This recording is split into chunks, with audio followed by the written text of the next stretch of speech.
So இன்றைக்கி வேத வசன தியானிப்புக்காக 1 கொரிந்தியர் 3 வசனத்தை நாம் வாசிப்போம் என்று சொன்னால், மேலும் நடிகரனாலும் நீர்ப்பாய்ச்சகனாலும் ஒன்றாயிருக்கிறார்கள்,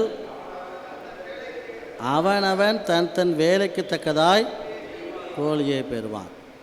இந்த வசனத்தை நீங்கள் வாசித்து பார்க்கும்போது அப்போஸ்தலனாகிய பவுல் கொரிந்து சபைக்கு எழுதும்போது யார் யாரை சார்ந்தவன் பிரிவினை, இதனுடைய வசனத்தினுடைய பின்னணி பார்த்தீங்க அப்படின்னா, நாங்கள் யாரை சேர்ந்தவர்கள் என்கிற ஒரு வசனத்துடைய பின்பகுதியில் என்ன நடக்குது?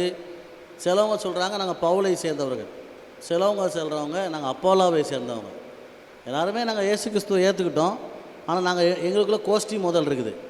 நாங்கள் இந்த கோஷ்டி, நாங்கள் அந்த கோஷ்டி அப்படின்னு சொல்லும்போது அப்போஸ்தலனாகிய பவுல் சொல்லக்கூடிய ஒருத்தர் தான் பவுல். யார்? அப்போலா யார்? கர்த்தர் அவனவனுக்கு அளித்தபடியே நீங்கள் விசுவாசித்துக்கிறதற்கு ஏதுவாயிருந்த ஊழியக்காரர் தானே.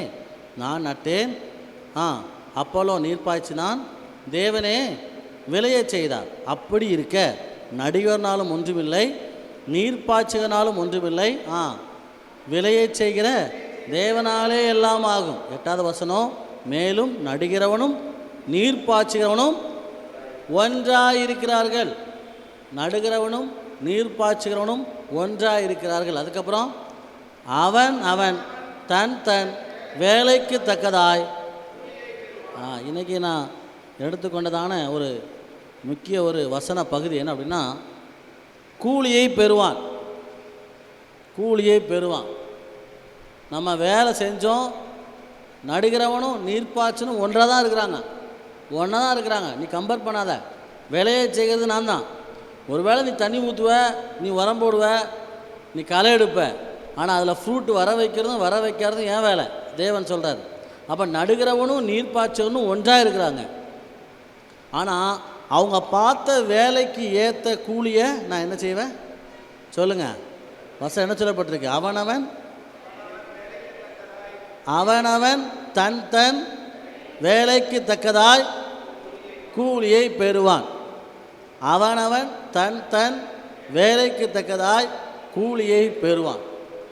நம்ம எந்த அளவுக்கு வேலை செஞ்சுருக்கிறோமோ அந்த அளவுக்கு நமக்கு என்ன இருக்குதா?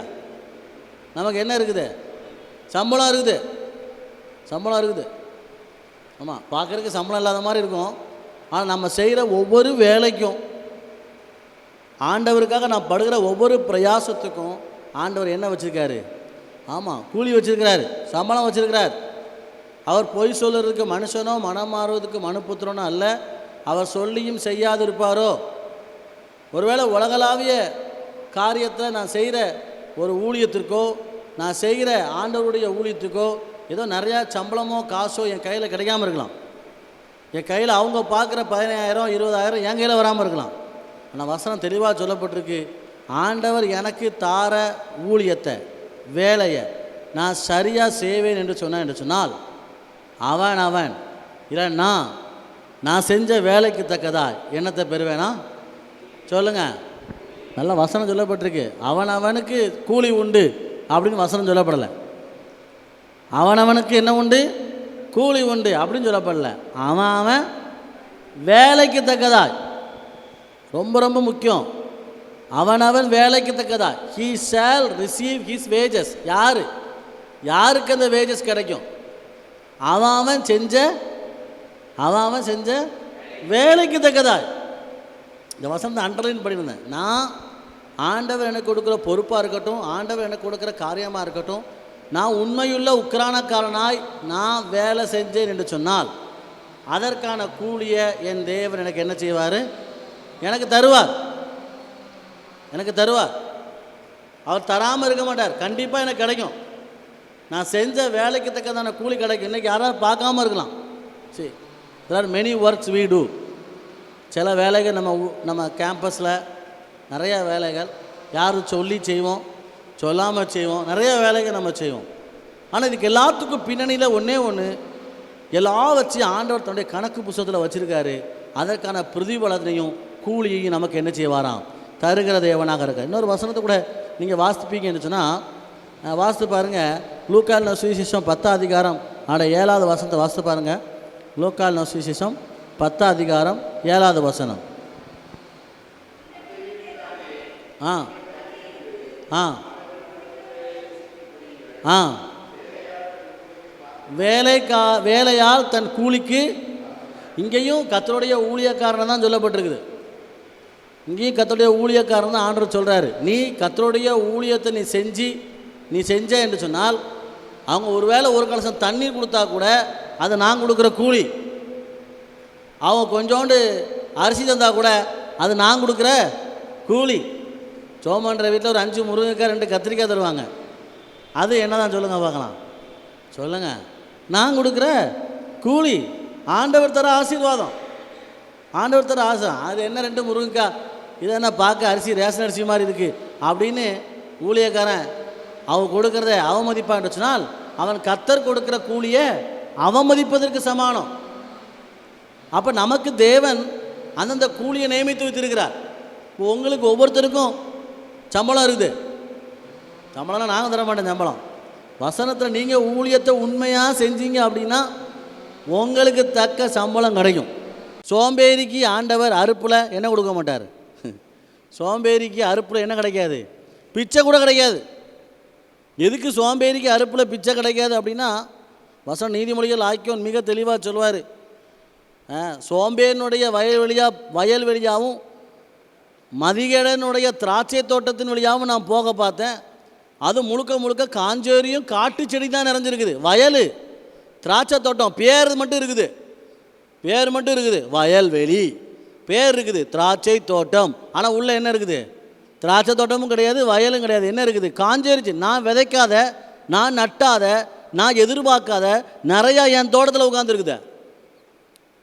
அதுக்கு ரிசல்ட் என்ன தெரியுமா? அதுக்கு ரிசல்ட் என்னது? அவன் சோம்பேறி. அது கீழே வசனம் சொல்லப்பட்டிருக்கு. இன்னும் கொஞ்சம் தூங்கட்டும், இன்னும் கொஞ்சம் கை முடக்கி கொண்டு தூங்கட்டும் என்பாயோ. உன் தருத்திரம் எப்படி வரும்? உன் தருத்திரம் ஆயுதம் அணிந்தவனை போல, வழிபோக்கனை போல, ஆயுதம் அணிந்தவனை போல உன் தரித்திரம் வரும். மிக தெளிவாக சொல்லப்பட்டிருக்குது.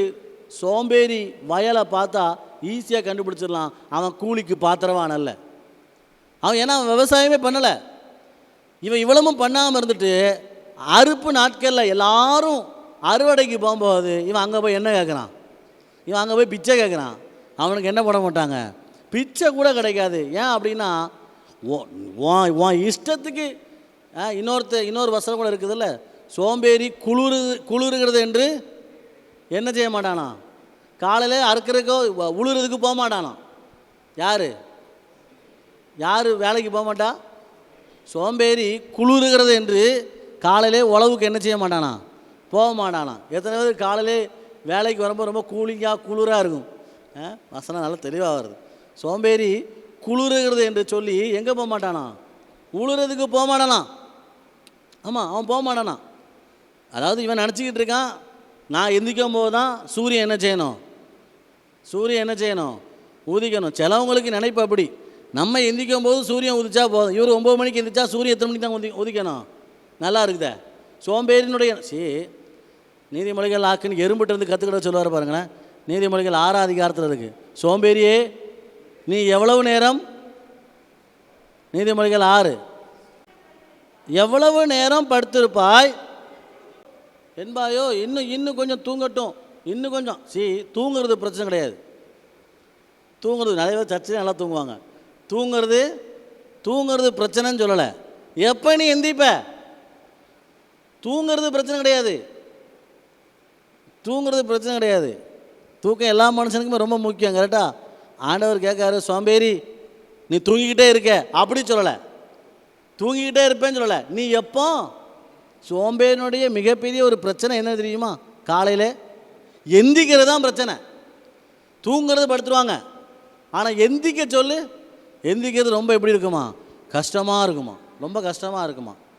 ஒரு 21 நாள் ப்ராக்டிஸ் பண்ணுங்க, அது அப்படியே ஹேபிட் ஆயிரும். 21 நாள் காலைல 5:30க்கு எந்திக்கிறத 21 நாள் ப்ராக்டிஸ் பண்ணினா அது ஆட்டோமேட்டிக்காக நீ என்ன செஞ்சிருவேன்? எந்திரிச்சிருவேன். யாரும் எழுப்பிவிடாமே உனக்கு முழிப்பு வந்துடும். அப்போது நம்ம கூலியை பெற வேண்டும் என்று சொன்னால், நம்ம சோம்பல் உள்ளவர்களாக இருப்போம் என்று சொன்னால் தேவ சமூகத்தில் கூலியை பெற முடியாது.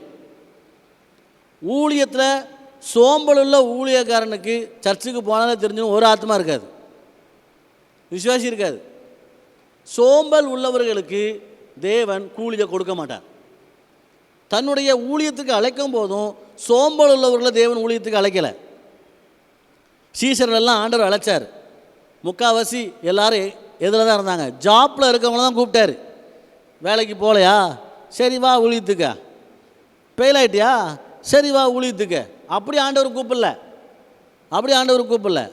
They are in the job. அவங்க ஒர்க் பண்ணிகிட்டு இருந்தாங்க. ஒரு ஆள் மீன் பிடிச்சிக்கிட்டு இருக்குது, ஒரு ஆள் வலையை அலசிக்கிட்டு இருக்குது, ஒரு ஆள் டேக்ஸ் கலெக்ட் பண்ணிகிட்டு இருக்குது, அதாவது சுங்க வரி பிரிச்சுக்கிட்டு இருக்குது. எல்லாருமே செலவும் கவர்மெண்ட் ஆஃபீஸர்ஸ். ஆண்டவர் அவங்கள ஊழியத்துக்கு அழைச்சார். சோம்பேறிகள் ஆண்டவர் அழைக்கவே இல்லை. ஆண்டவருக்கு சோம்பேறிகளை பார்த்தா பிடிக்கவே செய்யாது. அப்போ நம்ம சுறுசுறுப்பாக மாற்றணும் அப்படின்னா தேவன் எனக்கு கொடுத்துருக்கிற எல்லா வேலைகளுக்கான பிரதிபலனை நான் ஆண்டவர்கிட்ட பெற்றுக்கொள்வேன் என்கிற ஒரு நம்பிக்கையோடு நம்ம இணைஞ்சு ஊழியம் செய்யணும். நான் செய்கிற எல்லா வேலைக்கும் எனக்கு என்ன ஆண்டவர் வச்சுருக்காரு, எனக்கு வச்சுருக்காரு. ஆசீர்வாதம் எனக்கு உண்டு. நீ நன்மை செய்தால் உனக்கு மேன்மை இல்லையோ. யார்கிட்ட சொன்னார் இந்த வசனம்? காயின்ட்ட சொன்னார். நீ நன்மை செய்தால் உனக்கு மேன்மை இல்லையோ. நீ நன்மை செய்யாமல் வேலை செய்யாமல் இருக்க காரணம் பாவமும் வாசப்படியில் படுத்திருக்குது. அதனால் உனக்கு நன்மை செய்யணும், வேலை செய்யணுங்கிற எண்ணமே இல்லை. குறுக்கு வழியில் எப்படியாவது நான் மேலே வரணும்னு பார்க்குறேன். எனக்கு அது பிடிக்காது. குறுக்கு வழியில் மேலே வர்றது பிடிக்காது. நன்மை செய்தால் உனக்கு மேன்மை இல்லையோ. நன்மையே செய்யாமல் நன்மை செய்கிறவன் மேலே நீ ஏன் பொறாமப்படுற? நீ அவன் மேலே காய்மாறாம பார்க்க. அவன் வேலை செய்கிறான், அதற்கான கூலியை நான் கொடுத்தேன். ஆபேல், நீ சரியான முறை எனக்கு வேலை செய்யலை, சரியான காணிக்கையை தேவ சமூகத்தை நீ கொண்டு வரல, நீ கூலிக்கு பாத்திரவான் அல்ல. நீ அவன் மேலே பொறாமப்பட்டு உனக்கு என்ன பிரயோஜனம்? நன்மை செய்தால் உனக்கு மேன்மை இல்லையோ. மத்தேயு எழுதின சுவிசேஷ புஸ்தகம் 20ஆம் அதிகாரம் அதனுடைய 1-16 வரைக்கும் வாசித்து பார்த்தா, மேத்யூ சாப்டர் 20, மத்தேயு எழுதின சுவிசேஷ புஸ்தகம்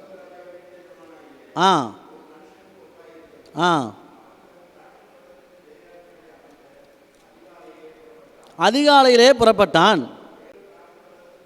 நீங்களும் போங்க, உங்களுக்கு நியாயமானபடி கூலி தருவேன் என்றான்.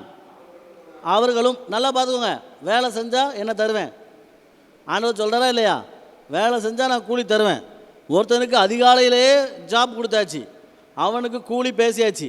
ரெண்டாவது, சும்மா நிற்கிறவங்கள பார்த்து யாரை கேட்டாலும் எங்களுக்கு ஒரு வேலை இல்லை, யாரும் எங்களுக்கு வேலை தரல, எங்களுக்கு ஒன்றும் இல்லை அப்படின்னு சொல்கிறவங்க பார்த்திக்கவா, நான் உங்களுக்கு ஏதாவது ஒன்று தாரேன். அவங்களுக்கும் சொல்கிறாரு, நான் உனக்கு கூலியை தருவேன். அப்புறம்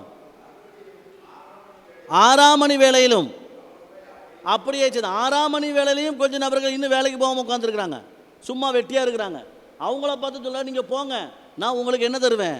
கூலி தருவேன். அடுத்தாக்கல 11ஆம் மணி வேளையிலையும் அவன் போய் சும்மா நிற்கிற வேறு சிலரையும் கண்டு, ஆக மொத்தம் சாயங்காலம் ஆகிப்போச்சு. காலையிலேருந்து சாயங்காலம் வரைக்கும் இவங்க பிரச்சனை என்ன? எங்களுக்கு யாரும் வேலை தரலை, இவங்க ஒரு வேலை பார்க்கல. எப்படி இருந்தாங்கன்னு சொல்லப்பட்டிருக்கு? எப்படி இருந்தாங்களாம்? அப்படியே கீழே குனிஞ்சு 2 பிள்ளையாவது பிடிங்கிருக்கணும். சும்மா வெட்டியாக நிற்கிறவங்கள பார்த்து ஆண்டவர் சொல்ல, இன்னும் நீங்கள் எங்கே வேலைக்கு போகலையா? அப்புறம் நீங்கள் போங்க, நீங்கள் திராட்சை தோட்டத்துக்கு போங்க, நியாயமானபடி கூலியை பெற்றுக்கொள்வீர்கள் என்றான். நான் திரும்ப அண்டர்லைன் பண்ணுறேன். 4 டைப் ஆஃப் பீப்புள் ஆண்டவருடைய தோட்டத்துக்கு வேலைக்கு அமர்த்தப்படுறாங்க. ஒவ்வொருத்தரும் அமர்த்தப்படுகிற நேரம் வேறு டைம். ஆனால் ஆண்டவர் சொல்கிறாரு, என் கரத்தில் இந்த கூலியை நான் கண்டிப்பாக என்ன செய்வேன்? கொடுப்பேன். ஆண்டவர் கொடுத்தாரா? சாயங்காலம் ஆன போது திராட்சை தோட்டத்து எஜமான் தன் காரியை நோக்கி அழைத்து, பிந்தி வந்தவங்க தொடங்கி முந்தி வந்தவங்க வரைக்கும் என்னத்தை கொடு? கூலியை கொடு. ஆக்சுவலி சட்டப்படி பார்த்தா முதல்ல வந்தவங்களுக்கு தான் என்ன கொடுக்கணும்? ஆண்டவர் ரிவைஸ் அடிக்கிறார். எப்படி? முதல்ல வந்தவன் கொஞ்சம் வேலை செஞ்சுக்கிட்டு இருக்கட்டும், கடைசியில் வந்தவனை கூப்பிடு, அவனுக்கு தான் முதல்ல என்ன கொடுப்போம்? கூலியை. என்ன ஐடியாவில் கொடுத்தாருன்னு தெரில. ஆனால் பரலோக ராஜ்யம் சொல்லப்பட்டிருக்கு. பரலோக ராஜ்யம், பரலோக ராஜ்யத்துக்கு தோட்டத்துக்கு போகிறவங்க சீனியாரிட்டி இல்லை அப்படிங்கிறத காட்டுதுன்னு நினைக்கிறேன். நீ பெரிய ஆள், நீ ஆமாம் நீ 20 வருஷமாக இருக்கிற, நீ 40 வருஷமாக இருக்க, நீ 60 வருஷமாக இருக்கிற அப்படின்னு பார்த்து ஆண்டவர் கூலி கொடுக்கல. இப்போ ஊழியத்துக்கு வந்தவங்கள பார்த்து சொல்கிறாரு, அவங்கள முதல்ல கூப்பிடு, அவங்களுக்கு நான் முதல்ல என்ன கொடுக்க போகிறேன். ஆண்டோடைய தோட்டத்தில் வேலை பார்க்குறவங்கள்ட்ட பிந்தி வந்தவன் தொடங்கி முந்தி வந்தவனுக்கு என்ன கொடுக்கப்பட்டது? கூலி கொடுக்கப்பட்டது. பிந்தி வந்தவனுக்கு எவ்வளோ கொடுத்துருக்காராம்? 9ஆம் வசனம். வேலை அமர்த்தப்பட்டவர்கள் வந்து ஆளுக்கு ஒவ்வொரு பணம் வாங்கினார்கள். முந்தி அமர்த்தப்பட்டவர்கள் வந்து தங்களுக்கு அதிக கூலி கிடைக்கும் என்று எண்ணினார்கள். அவர்களுக்கு ஆளுக்கு ஒவ்வொரு பணம் வாங்கினார்கள். நல்லா பார்த்துக்கோங்க. பின்னாடி வந்தவனுக்கு நான் 500 ரூபா சம்பளம் கொடுத்துட்டேன். சாயங்காலம் தான் வந்தேன். சாயங்காலம் 6 மணிக்கு சும்மா வெட்டியாக இருந்துட்டு இருந்தேன். பாப்பா கொஞ்சம் வேலை பார்த்தேன். ஒரு மணி நேரம் 1.5 மணி நேரம் வேலை பார்த்தா உனக்கு 500 ரூபா சம்பளம் கொடுத்துட்டேன். மத்தியானம் வந்தவனுக்கு 500 ரூபா சம்பளம் கொடுத்துட்டேன். இவன் காலையிலே நான் 6 மணிக்கே வேலையில் உட்காந்துருக்கேன். பார்த்தீங்களா? என் மனசை என்ன தோணும் சொல்லுங்க பார்க்கலாம். என்ன தோணும்? எனக்கு ஒரு 1000மாவது என்ன செய்யும்? இப்போ வேலைக்கு வந்தவனுக்கு 500 ரூபா கிடைக்கும் அப்படின்னா எனக்கு என்ன கிடைக்கும்? 1000மாவது கிடைக்கும் அப்படிங்கிற நம்பிக்கை நானும் போகிறேன். ஏன்னா நம்ம தான் கடைசியில் போகணுன்னா நம்ம மனசில் நினைப்பு நிறையா தருவார் எஜமானு, நான் நிறையா வேலை பார்த்துருக்கேன் அப்படின்ட்டு. ஓகே, இப்போ போய் அவனுக்கு எவ்வளோ தான் கொடுத்தாரு? அவனுக்கு ஒரு பணம். எல்லாருக்கும் சமமான கூலி. தேவனுடைய ஊழியத்தில் தேவன் கொடுக்குற கூலி எப்படி கொடுக்காரு சொல்லுங்க பார்க்கலாம்? சமமான கூலி.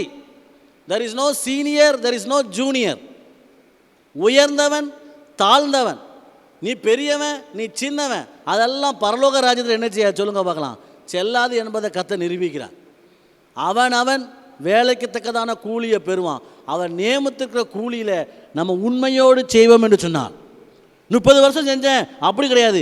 கிடைக்கிற 3 மணி நேரத்தை நான் உருப்படியாக செஞ்சேன்னா 24 மணி நேரம் நான் செஞ்சேன்னு சொல்ல, கிடைக்கிற 10 நிமிஷத்தை உண்மையோடு ஏசப்பா பார்க்குறாங்கன்னு உண்மையோடு நம்ம செஞ்சோம் அப்படின்னா வசனம் தெளிவாக சொல்லப்பட்டிருக்கு. அதற்கான கூலியை தேவன் நமக்கு என்ன செய்வாராம்? 30 வருஷம் ஊழியம் பண்ணவங்களுக்கும் இப்போ பண்ணவங்களுக்கும் ஈக்குவல் பண்ணி வச்சிருவாரு. ஈக்குவல் பண்ணி வச்சிருவாரு.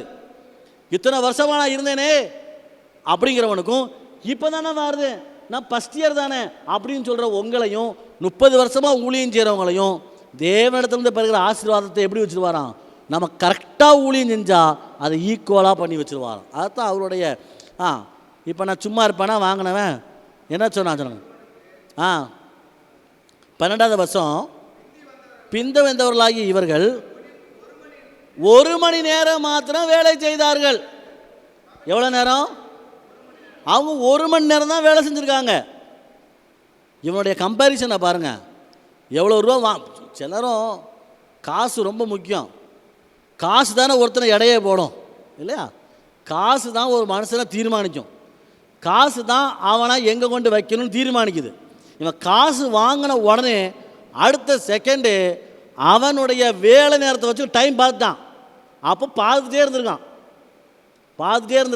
இவன் எப்போ வேலைக்கு வந்தான் கரெக்டாக மெஷர்மெண்ட் பண்ணி என்ன சொல்கிறான்? இவங்க 1 மணி நேரம் தானே வேலை பார்த்தாங்க. இவர் கஷ்டத்தை சொல்கிறார். பகலின் கஷ்டத்தையும் வெயிலின் உஷ்ணத்தையும் சகித்த எங்களுக்கு இவர்களை சமமாக்கினீரே. அடுத்த பிரச்சனை காசு பிரச்சனை கூட ஒன்றும் பிரச்சனை இல்லைங்க, நான் விட்டுட்டேன்னு வச்சுக்கோங்களேன். எங்கள் ப்ரிஸ்டேஜ் ப்ராப்ளத்தை பாரு. என்ன ப்ராப்ளம் வந்துட்டீங்க? Prestige problem. எங்களையும் அவங்களையும் நீர் என்னதான் மாற்றிட்டீரே? சொல்லுங்க.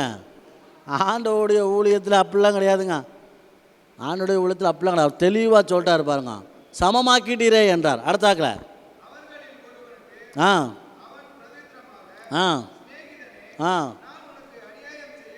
நான் உனக்கு யார் சொல்கிறது? யார்? தோட்டத்து எஜமான் சொல்கிறாரு. நான் உனக்கு அநியாயம் செய்யலை. நீ என்னிடத்தில் சம்மதிக்கவில்லையா? ஒரு பணம் பேசிதானே உன்னை நான் வேலைக்கு அமர்த்தினேன். காலையிலே வேலைக்கு வான்னு கூப்பிடும்போது 500 ரூபா தருவேன். வேலைக்கு வாங்கினாலும் கூப்பிட்டேன். ஆமாம் ஐயா, ஆமாம் கூப்பிட்டேன். நான் இப்போ உனக்கு 500 தந்துட்டேன்னா ஆமாம் போக வேண்டியதானே. நீ எதுக்கு அவனை கம்பேர் பண்ணிக்கிட்டு இருக்கிற? அவனுக்கு அந்த 1 மணி நேரம் என்ன வேலை செஞ்சானோ அந்த வேலைக்குள்ள கூலியை நான் கொடுத்துட்டேன். அதை நீ இடப்படாத, நீ கூலியை பார்த்து பரமப்படாத, நீ அவனையும் உன்னையும் பார்த்து நீ கம்பேரிசன் பண்ணாத. அவனுடைய ஊழியத்தை அதெல்லாம் பார்க்காதப்பா. வேலையால் கூலிக்கு பாத்திரவானாக இருக்கிறான். 14 மிக தெளிவாக இருக்கும். உன்னுடையதை இதை நீ வாங்கிட்டு போ. உனக்கு கொடுத்தது போல பிந்தி வந்தவனாகிய இவனுக்கு கொடுப்பது என்னுடைய இஷ்டம். அப்புறம் என்னுடையதை என் இஷ்டப்படி செய்ய எனக்கு அதிகாரம் இல்லையா? நான் தயாளனாக இருக்கிறபடியால் நீ வன்கணனாக இருக்கலாமா? கூலியை வாங்குற இடத்துல ஆண்டவர் சொல்றாரு, நான் யார்? தயாளன். நான் கூலி கொடுக்கிறவன். திரும்ப நான் சப்ஜெக்டுக்கே வரேன். நான் அந்த ஓமையில் வச்சு நான் பேச விரும்பலை, சப்ஜெக்டுக்கே வரேன். வேலையால் கூலிக்கு பாத்திரவானா இருக்கிறான்னு சொன்னதில் வரேன். கூலியை கொடுக்கிற நம் தேவன் யாராம்? தயாளன். அவர் யாராம்? அவர் தயாளன். அவர் ஆளை பார்த்து எடை பார்த்து கொடுக்க மாட்டார். நீ எவ்வளோ நேரம் வேலை பார்த்தேன்னு சொல்லி கொடுக்க மாட்டார். உன் வெயிட்டை நீ செஞ்ச திறமையை பார்த்து ஒன்று கொடுக்க மாட்டார். அவருடைய எண்ணம் புழு, நான் தயாளன், என் ஊழியக்காரனுக்கு நான் கொடுப்பது எனக்கு இஷ்டம். நீ வன்கணனாக இருக்காத, நீ அடுத்தவங்களை பார்த்து பொறாமப்படாத. நான் தயாளன். தேவனுடைய ஊழியத்தில் கூலியை கொடுக்கிற தேவன் சொல்கிறாரு, நான் யார்? தயாளன். நல்லா புரிஞ்சுக்கோங்க. தயாளனாகி அவரை பார்த்து கேட்கணும், நான் கூலி செஞ்சேன் அப்படின்னா தயாளன் எனக்கு என்ன தருவார் சொல்லுங்க பார்க்கலாம். என்ன தருவார்? ஆமாம், எனக்கு தர வேண்டிய ஆசீர்வாதத்தை அவர் தருவார். எனக்குரியதை எனக்கு இஷ்டமானவனுக்கு கொடுப்பது எனக்கு அதிகாரம் இல்லையா? எனக்கு இஷ்டப்படி எனக்கு செய்வதற்கு அதிகாரம் இருக்குது. அவர் எஜமான், கூலி கொடுக்கறது அவர் தான். அவருக்கு எவ்வளவு கொடுக்கணுங்கிறது அவருடைய தீர்மானம். நம்ம அவர்கிட்ட போய் முறுமுறுக்கவே முடியாது. முறுமுறுத்த அத்தனை பேரும் வெக்கப்பட்டு தான் போனாங்க. அவர்கிட்ட போய் முறுமுறுத்தவங்கெல்லாம் ஒன்றும் இல்லாமல் தான் போனாங்க. உனக்குள்ளதை வாங்கிட்டு நீ போ, அடுத்தவங்களை நீ பார்த்து எடை போடாத. அடுத்தவங்க வாழ்க்கையை எடை போடுறதுக்கு உனக்கு ரைட்ஸ் கிடையாது. உனக்குள்ளதை நீ வாங்கிட்டு போ. வேலையால் கூலிக்கு பாத்திரவான் என்று சொல்லப்பட்டிருக்கிறது. நான் நம்பிக்கையோடு ஆண்டவர் எனக்கு தருவார் அப்படி நம்ம இறங்கி வேலை செஞ்சால் நிச்சயமாக நம்ம ஆசீர்வாதத்தை பெறும். சும்மா நிற்கிறவங்களுக்கு ஆசீர்வாதம் கிடையாது. இவர் தயாளன் தானே. ரோட்டில் சும்மா இருக்கிறவங்களுக்கு என்னப்பா அப்படி 500 ரூபா, என்னப்பா அப்படி 500 ரூபான்னு கொடுத்து போயிருக்கலாம்ல. சும்மா தான் நிற்கிறாங்க. அவங்க அந்த 1 மணி நேரம் வேலையை வாங்கிட்டு தான் என்ன கொடுக்காரு. நோட் பண்ணிங்களா? 1 மணி நேரம் அந்த வேலையை செய்ய வச்சுட்டு தான் அவங்களுக்கு என்ன கொடுக்காரு? கூலி கொடுக்காரு. ஐயோ நீங்கள் சும்மா இருக்கீங்களா, ஐயோ பாவம், நாங்கள் வாங்கிக்கோங்க, ஆளுக்கு 10 ரூபா வாங்கிக்கோங்க அப்படின்னு என் தேவன் பிச்சை போடுகிற தேவன் அல்ல. நல்லா நோட் பண்ணிக்கோங்க. என் தேவன் பிச்சை போடுகிற தேவன் அல்ல. வேலையாட்களுக்கு கூலியை கொடுக்கிற அவர் தயாளனாக இருக்கிறார். நிறைய தடவை நினைக்கிறோம், எனக்கு ஒன்றும் இல்லையே, ஒன்றும் இல்லை. இருக்கிறத பயன்படுத்து. தேவனோட கொடுக்கிற இருக்கிறத நம்ம பயன்படுத்தினா அதற்கான கூலி இருக்குது. அதற்கான கூலி இருக்குது. பிரயாசப்பட்டவங்களுக்கு தான் கூலி. எங்கள் வீட்டு சைடில் இந்த வாழை மரம் பார்த்துக்கிங்களா? அதையா வாழை மரம் பாருங்கள். இந்த வாழை மரம்லாம் முதல்ல கிடையாது. இருந்துச்சா? முதல்ல ஒரு மரம் கிடையாது. ஒரு மரம் அந்த இடத்துல வாழை மரம் கிடையாது. அந்த வீட்டுக்கும் இந்த வீட்டுக்கும் இடையில அடைப்பும் கிடையாது, வேலியும் கிடையாது. சும்மா காஞ்சி போய் தான் இருக்கும். அதில் குப்பையெல்லாம் மொத்தமாக கூட்டி வச்சு எரிப்பாங்க. 2 தென்னை மரம் மட்டும் இருக்கும். நான் ஆரம்பித்தது 2013. 2 வாழை மரம் வச்சேன். எத்தனை மரம் வச்சேன்? ஆமாம். இன்றைக்கி இந்த கேம்பஸில் வாழை மரம் இருக்குன்னா எங்கே தான் போய் பார்க்கணும்? அங்கே தான் போய் பார்க்கணும். கூலி தருதா? நான் இல்லாட்டினாலும் கூலி தந்துச்சு. பராமரித்தா இன்னும் நிறையா தரும். வேலையால் கூலிக்கு பாத்திரவான். நான் கஷ்டப்பட்டா எனக்கு அதுக்கான பிரதிபலன் எனக்கு உண்டு. ஆமாம், நம்ம சும்மா இருக்கக்கூடாது. எதையாவது ஒன்று நான் ஆண்டவருக்காக செஞ்சுக்கிட்டே இருந்தேன்னு வச்சுக்கோங்களேன். ஒன்றுமே இல்லை, நீ வசனத்தை எழுதிக்கிட்டு இருந்தாலே போதும். ஒன்றுமே இல்லை, ஆண்டவர் உனக்கு தார கிருபையை நீ பயன்படுத்தியிருந்தாலே போதும். உனக்கு இருக்க கொஞ்சம் தாளத்தை நீ பயன்படுத்தியிருந்தாலே போதும். கொஞ்சம் ஜெபம் பண்ண தெரியுமா, நீ ஜெபம் பண்ணிருந்தாலே போதும். கொஞ்சம் நீ ஆண்டுடைய சமூகத்தை விண்ணப்பங்கள் எடுக்க முடியுமா, நீ எடுத்துருந்தாலே போதும். எனக்கு பைபிள் சரியாக வாசிக்க தெரியாது, ஆனால் நான் வாசிக்க ட்ரை பண்ணுறேன், அதை ட்ரை பண்ணிட்டு இருந்தாலே போதும். அதற்கான கூலியை நம்ம என்ன செய்வோமா, பெறுவோமா. ஆமாம், என்ன நான் எங்கே பயில் போய் வாசித்து, அதான் அவன் வாசிக்கானே, அதான் அந்த அக்கா வாசிக்காங்களே, அவங்க வாசிச்சுட்டு போட்டோம் அப்படின்றதானா அவங்க தான் வாசித்து முன்னேறுவாங்க. வேலையாளுக்கு மட்டும்தான் கூலி. சும்மா நிற்கிறவங்களுக்கு கூலி கொடுப்பதற்கு என் தேவன் சொல்லுங்கள் ஒரு நாளும் சம்மதிக்க மாட்டார். வெட்டியாக இருக்கிறவனுக்கு நான் சம்பளம் கொடுப்பேன்னு பைபிளில் எங்கேயும் சொல்லப்படலை. வேலையால் மட்டும்தான் கூலிக்கு என்னவானாம் சொல்லுங்கள், கூலிக்கு பாத்திரவான். விதைக்கிறவனுக்கு விதையையும் புசிக்கிறவனுக்கு ஆகாரத்தை கொடுக்கிறவர் கர்த்தர். ஆமாம், உன் விதைய உன் ஆகாரத்தை தண்ணீர் மேலே போடு, அப்புறம் அநேக நாட்களுக்கு பின்பு அதுக்கான பலனை கூலியை பார்ப்ப. நீ வச்சிருக்கிற விதைய தண்ணி மேலே போட்டு விவசாயம் பண்ணு, அநேக நாட்களுக்கு பின்பு இன்னைக்கு கிடைக்காது, ஆனால் அநேக நாட்களுக்கு பின்பு அதற்கான பிரதிபலனை என்ன செய்வ காண்பேன். நம்ம அதற்கான கூலியை நம்ம பெறுவோம். நன்மையான காரியத்தை நான் செஞ்சேன் அப்படின்னா நன்மையான கூலியை நம்ம பெறுவோம். ஆண்டவர் கூலிக்கு பாத்திரவான், அவர் தயாளன், அவரை நம்ம நோக்கி பார்ப்போம். ஒருவேளை நம்மகிட்ட காணப்படுகிற சோம்பல் தன்மை, செய்யணும்னு ஆசை ஆனால் எனக்கு செய்யணும்னு மனசு இல்லை, சோம்பல் தன்மை எல்லாத்தையும் தூக்கி நோட்டி பண்ணணும். ஆண்டவரை என்ன நம்முடைய உன்னத ஊழியத்தில் சுறுசுறுப்புள்ளவனாக மாற்றும். இங்கே சோம்பேறியாக இருக்கிறவன் அங்கேயும் எப்படி தான் இருப்பான் சொல்லுங்கள், சோம்பேறியாக தான் இருப்பான். ஆமாம், அப்படியே சோம்பல்தனம் ரொம்ப மோசமானது. சோம்பல்தனம் ரொம்ப மோசமானது, ஆசீர்வாதத்தை பெறவே முடியாது. ஸோ சுறுசுறுப்பாக இருப்போம். நம்ம கூலி இருக்குது. பக்கத்தில் இருக்கவங்கள பார்த்து சொல்லுங்கள் உனக்கு கூலி இருக்குது. ஸோ நம்ம எல்லோரும் கண்களை மூடி நம்ம ஜெபம் பண்ண போகிறோம்.